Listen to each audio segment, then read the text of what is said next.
And welcome to Entrepreneur 101, inspiring entrepreneurs to rise, innovate, and create lasting impact. Another week, another great episode.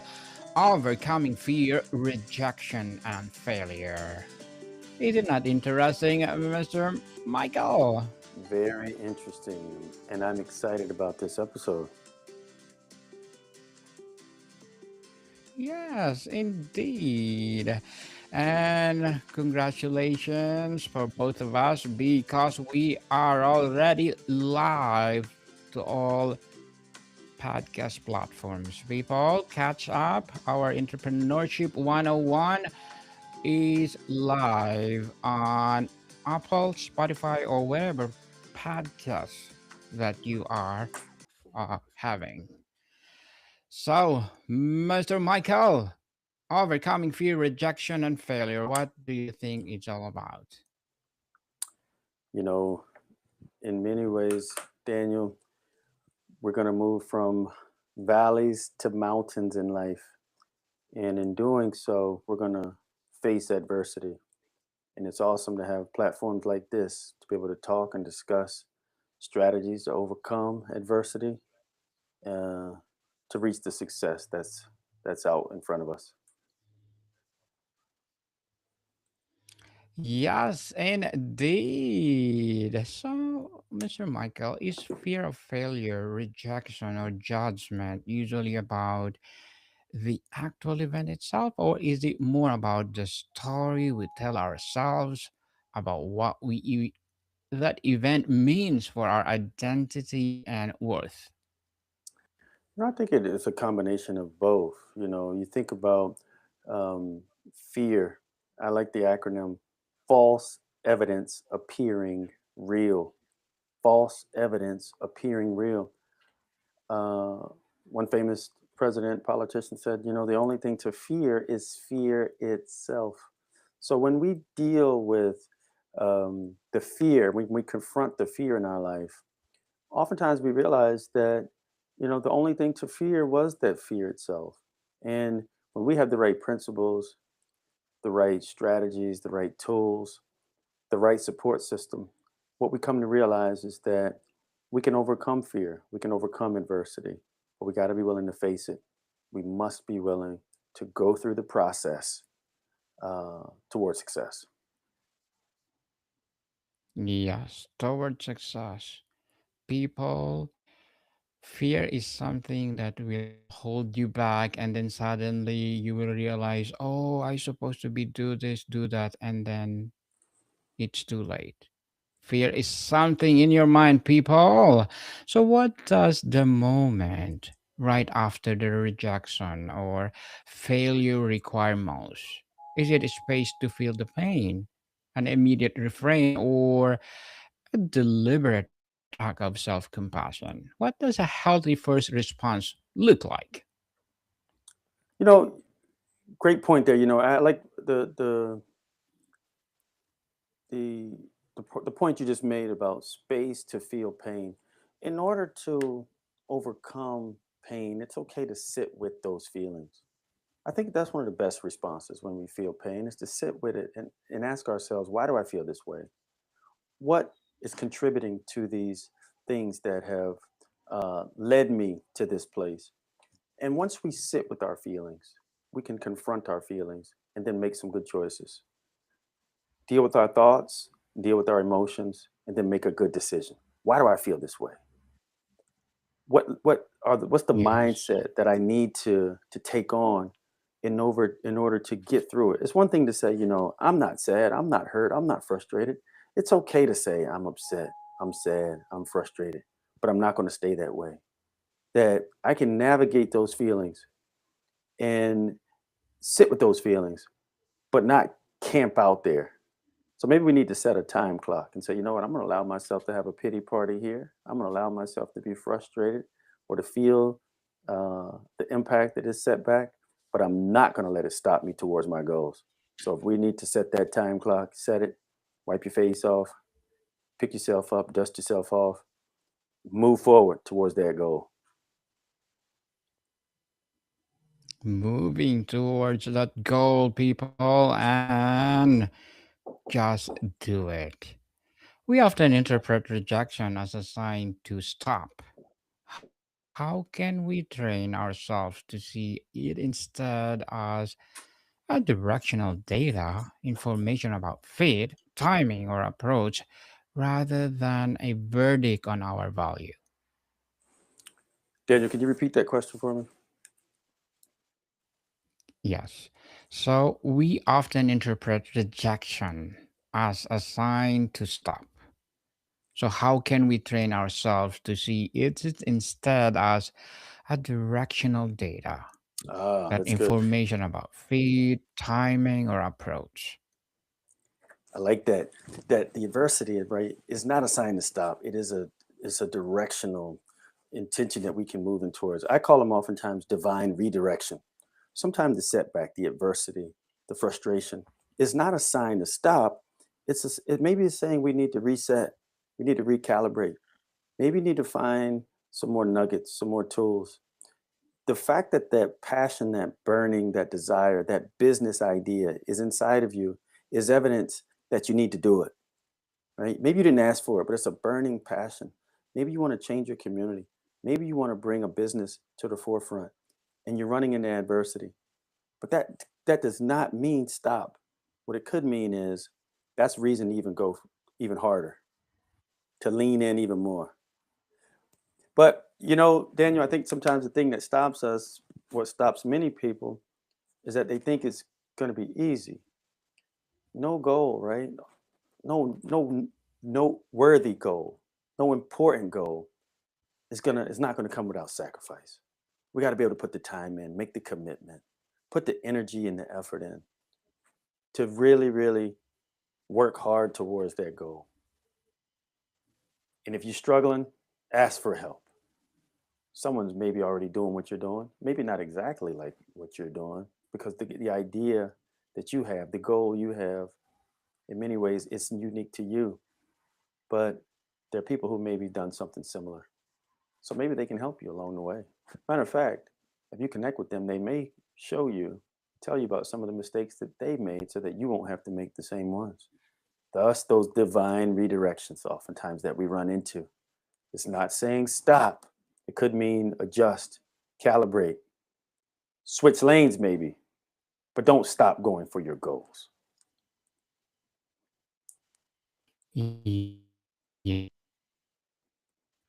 Yes. Don't stop, people. Try until you succeed.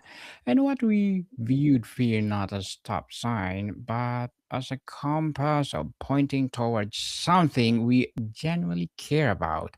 How does the shift change our relationship with the psychological sensation of fear, Mr. Michael? Psychological sensation of fear. You know, in order to really tackle that, Daniel, sometimes we need to really write out our thoughts. What are the fear mongering thoughts that are pervasive? What are the intrusive thoughts that are coming up? Write them down, look at them, and ask yourself a series of questions. Is this real or is this perceived? Do I feel like I can't reach this goal? Is there evidence supporting that? And then think about the flip side of that. What is it that you want to accomplish? What are the things that you need to do in order to reach those goals? I call that mental mapping, where we start from where am I? Where do I want to go? What do I need to do in order to get there? What are my triggers? What are, for some people, past traumas? What are the setbacks? But ultimately, what did I learn from those setbacks? What tools, what nuggets, what wisdom do I still need to glean in order to get to the next level?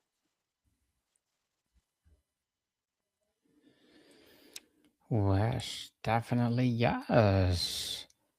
Get to the next level. It's something good to be, for sure, to be successful. When failure shakes our sense of competence, what is the stable, unshakable part of our identity we anchor to and that is not tied to outcomes or external validation? Great question. I think Competence drives confidence. The more we do something the right way, the better we get at it. And that increases our confidence. And a confident person, right? That's a key principle of personal growth, of good character. Another tenet I would add is integrity.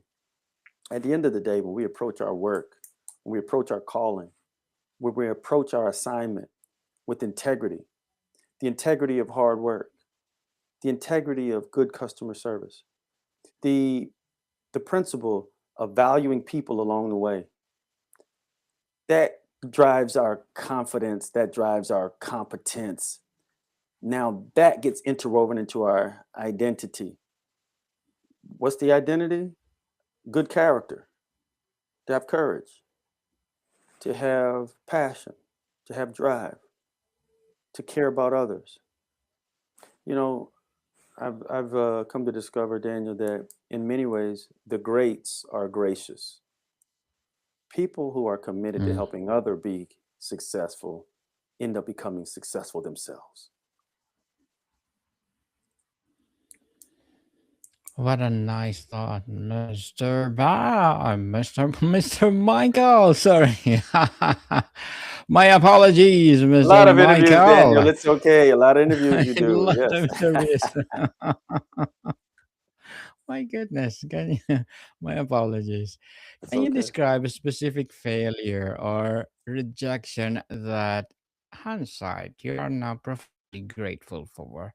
What did make a space for in your life that success at that time would have prevented? Yeah, the first thing that comes to mind for me is working with clients, working with individuals, and maybe I'm not seeing the growth or the success that I had anticipated. What I've come to discover, Daniel, is that success, particularly when working with others, whether it's coaching people, whether it's in therapy, or working with a business or a community organization, I see it kind of like the farming principle. The seed that we plant does not germinate in the same season that we plant it. And it may look like a failure. You may think somebody you're working with, maybe I'm talking to a parent or somebody's working in a difficult work environment. And maybe you feel like you just can't gain traction in that environment or you can't gain traction with that person or that child. Maybe you just plant the seed of excellence, plant the seed of integrity, plant the seed of efficacy. Someone else may come along and water it. Someone else may come and give it sunshine. Maybe it's not failure. Maybe you're just in a season of planting. The harvest may be down the road. You know, Daniel, when a farmer comes to pick up his crop, he's not surprised when it's time to collect the corn, the watermelon, the soybeans, the rice, the corn, whatever. No, because they trust what they planted and they know they did the work. So when the harvest comes in, they're not surprised. They don't plant the seed and say, "Oh man, automatically I failed," because they don't see the results. Sometimes we just got to put our head down, do the work, let the results come in as they may. Plant good seed, believe you're going to get good results. Yes. What you sow is what you reap, people. That's a good thought again, Mr. Michael. In the wake of failure, well meaning people often say, you get the next one, or it wasn't meant to be. What is a simple, powerful, or validating thing to hear in that vulnerable moment? You'll get the next one. I like that. That reminds us, right, that uh, at the table of success, there's enough food there. Not every situation, not every business, not every opportunity is meant for you. Sometimes you just have to wait and get through the the challenges, the adversity to figure out what works. You know, I've heard it put kind of like the Forrest Gump principle, right? Like life is like a box of chocolates. You never know what you're gonna get. Well, I wouldn't say it's, you know, quite that, that accurate. We don't want to go through life just randomly picking things up, but we want to be able to operate from a place of passion and purpose. What's your calling? What is the thing that when you lay your head down, you think about doing and it won't leave? But then we got to put the time, the energy, the effort in, the resources to make it come to fruition. So you'll get the next one if it's in alignment with your calling. If we put the work in, if we plant the right seed, if we surround it with the right soil. So sometimes it's not always the mindset of, will I, the next one's mine. The mindset might need to be, what am I doing to make it mine? What am I planting? Yeah.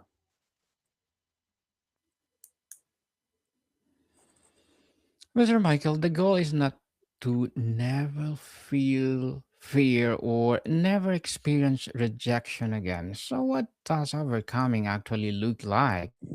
Is it diminish emotional change or quicker recovery time or change narrative? It lagged pretty good there, Daniel. I'm have to have you repeat that.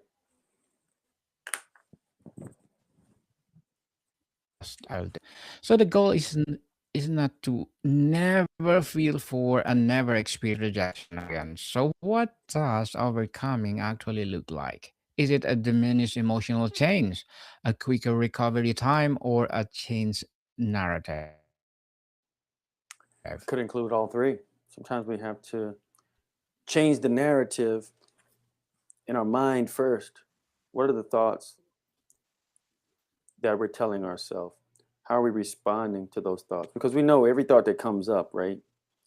We can't control every thought that Yes. comes into our mind, but we can control our response to that thought. To every action, there's a reaction. To try to live a life where we never face adversity, good luck with that. To every life, some rain must fall. We will face challenges. We will face adversity. It's not a matter of if, but when. It's a matter of how will we respond. And that response has to do with how we've been training in between adversity, in between wins or setbacks. What are the disciplines? What's the work ethic? What are the priorities that we set out to achieve? And at the end of the day, hard work, talent, purpose, passion, knowing how to operate in those capacities, knowing when to ask for help, knowing when to study the film.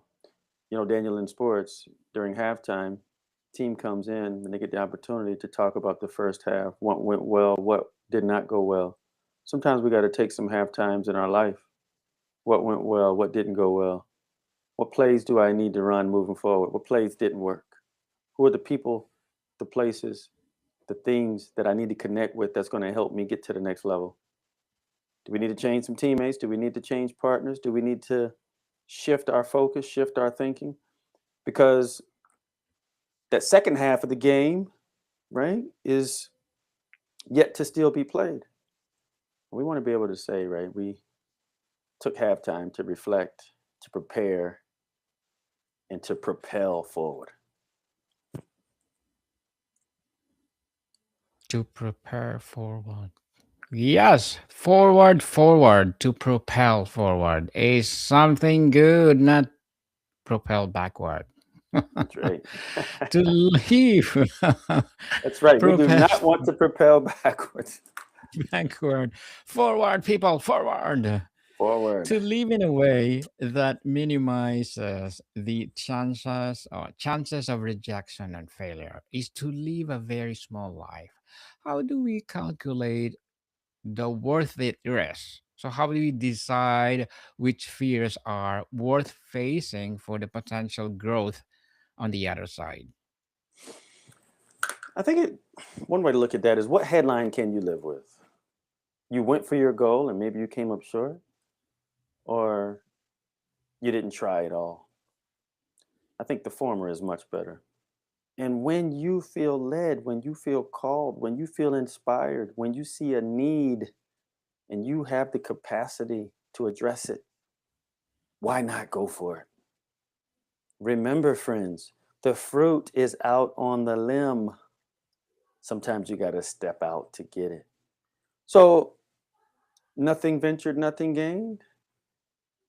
Take the smart risk. Make sure it lines up with your purpose. And then you'll be able to say it's worth it. And even if you come up a little bit short, shooting for the star, shooting for the moon, you'll still be amongst the stars. I like that, Mr. Michael. Shooting the moon, even the stars. Yes, sir.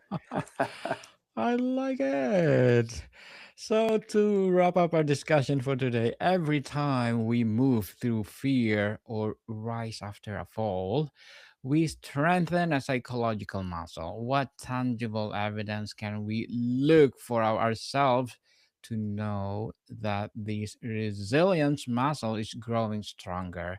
Even the challenges don't get easier. Right, the challenges might not get easier, but the resilience gets stronger. And what we realize is we gain traction, we gain momentum as we navigate the adversity. We realize there's more discipline, there's more results, right? At the end of the Results, day, right? we need to see the results, right? And if we're not Yes. seeing the results, it's okay to say, is this the right path that I'm on? Do I need to, switch lanes, if you will? I call it switching lanes because we still need to move forward and go down that road, but it might be on a different road. You know, Daniel, when I think about building resilience, think about spending a lifetime climbing a ladder, Yes. only to get to the top of the ladder to realize it was leaned up against the wrong wall. That's a lot of time and energy spent in the wrong direction. We got to find the right wall. That's our purpose, our passion, our calling. And the more time we spend clarifying that, locking in on that, then now we put the energy and the effort in towards reaching those goals. And I encourage parents out there, when your children have something, a calling on the inside of them or something they feel passionate about doing and their skills line up and you know they're serious about it, even if they're not serious about it and you see that spark in them, invest into that. If that might not be the thing they do as a career, but the principles that they learn in going towards their goals can translate into other areas of life. Invest, invest, invest. I think that's a good note to close on for Entrepreneurship 101. Invest in yourself, invest in your dreams, invest in your community. Yes, and thank you so much for sharing your knowledge and wisdom to the world, Mr. Michael. Thank you, Yes, Daniel, for sharing this platform. You are a blessing. Thank you, definitely. sir. There's a great, great blessing indeed. I hope you will be empowered through our each episode that we are doing with Mr. Michael. Yes, people, overcoming fear, rejection, and failure is not the process of building an armor so thick that nothing can penetrate. But if you develop a resilience, as Mr. Michael talking about, so deep that every experience, even the most painful, becomes integrated in the substance of your strength. Once again, thank you so much for being part on Entrepreneurship 101, Mr. Michael, and congratulate us. Congratulations for being part of it. And we will continue doing this more and more episodes to come. Don't you think? I believe so. Look forward to it. Thanks again, Daniel. And thanks to all our listeners. Yes, more to come, people. See you soon. Adios.